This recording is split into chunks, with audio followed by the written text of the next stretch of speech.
الصباح وهو يجلس أمام طاولته فكر أن يكتب عن ياسمين الحدائق، فتذكر أعواد المشانق، فكر أن يكتب عن موسيقى النهر، فتذكر أيجار الفقراء التي أيبسها الحرمان، فكر أن يكتب عن قرنفل المرأة العابق في دمه، فتذكر صفير القطارات التي رحلت بأصدقائه إلى المنافي،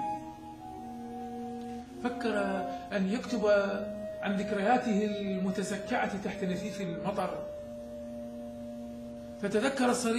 فتذكر صرير المجنزرات التي كانت تمشط شوارع طفولته، فكر أن يكتب عن الهزائم، فتذكر نياشين العقداء اللامعة على شاشات الوطن، فكر أن يكتب عن الانتصارات، فتصاعد في رأسه نحيب الأرامل ممتزجا برفات الجنود المنسيين هناك.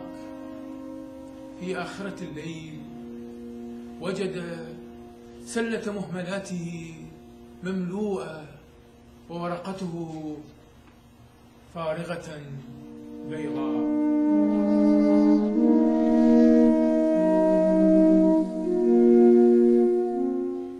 Det inres väktare. Sedan morgonen har han suttit vid sitt bord.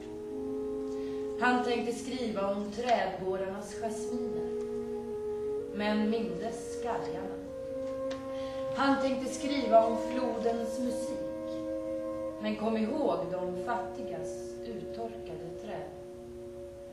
Han tänkte skriva om kvinnans nejlika, som fortfarande doftade i hans blod. Men kom ihåg tågen som visslande förde hans vänner ut i exil.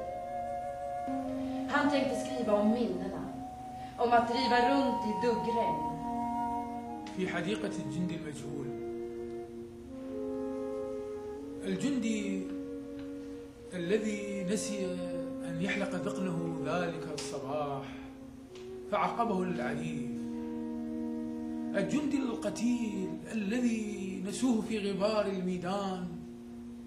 الجندي الحالم بلحيته الكثة التي أخذت تنمو شيئا فشيئا حتى أصبحت بعد 10 سنوات غابة متشابكة الأغصان تصدح فيها البلابل ويلهو في أراجيحها الصبيان ويتعانق تحت أفيائها العشاق. الجندي الذي غدا متنزها للمدينة، ماذا لو كان قد حلق ذقنه ذلك الصباح؟ I den okände soldatens park. Soldaten som hade glömt att raka sig den där morgonen och bestraffades av korpralen. انزلقت حنجرة في دهان الهجاء الفصيح.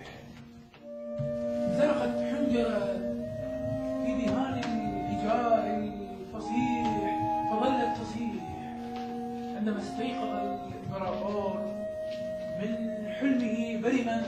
صاح في جنده كمم الريح، غير أن الصدى ظل يركض يركض يركض في جنبات الرواق الفسيح. في الصباح وجدوا جثة الشاعر المتطفل طافية فوق زيت المديح.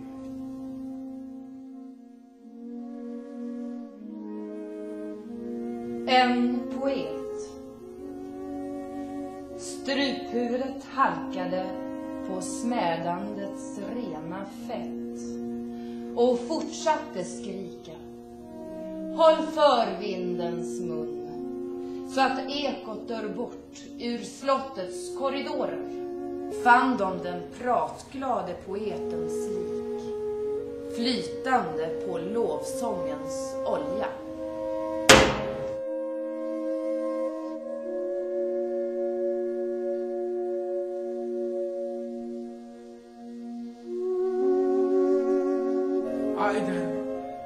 قبال الحرب بقلب مجرح، وذراعين من طبول وذهب، حالما بشفتي كلتمستر العسليتين اللتين كانتا في تلك اللحظة تذوبان على شفتي عشيقها إيجستوس.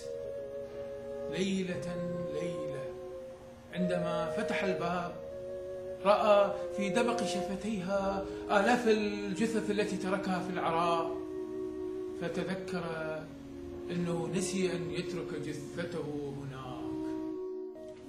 ضحوا فوق سندان واطرقه بلا رحمة، اطرقه. قلت له اطرقه بشدة، اطرقه يا حداد كي يتمدد هذا القلب ويصبح جسرا يوصلني للنسيان. Ett försök. Lägg det på städet och hamra hårt och skoningslöst. Hamra på det. Hamra på det. Jag sa hamra hårt, smed hamra, så att detta hjärta plattas ut och blir en bro som kan leda mig till glömska.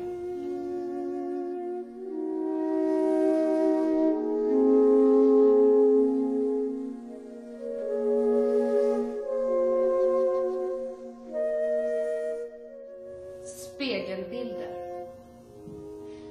Ibland hejdas jag av mitt ansikte i spegeln. Du har förändrats. Du har blivit annorlunda. Jag stirrar förskräckt. I mina ögon ser jag en gammal man. وهما يتكئان على سياج الياسمين النمام، يهم بتقبيلها، فتفلت القبلة من فمه وتسقط على العشب محدثة رنينا أخضر. ينحني ليلتقطها فتضحك، ذلك إن القبل كقطرات البطر سرعان ما تجف